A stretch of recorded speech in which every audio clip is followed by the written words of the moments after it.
கடலலை கொஞ்சும் திருச்செந்தூரில் விஸ்வரூபமே வேலையா பழமுதி சோலை அறுவடை வீடும் புண்ணிய தரிசனம் முருகையா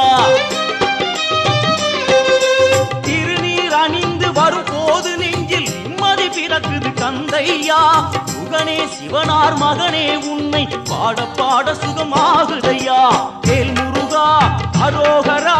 அரோகரா வேல் முருகா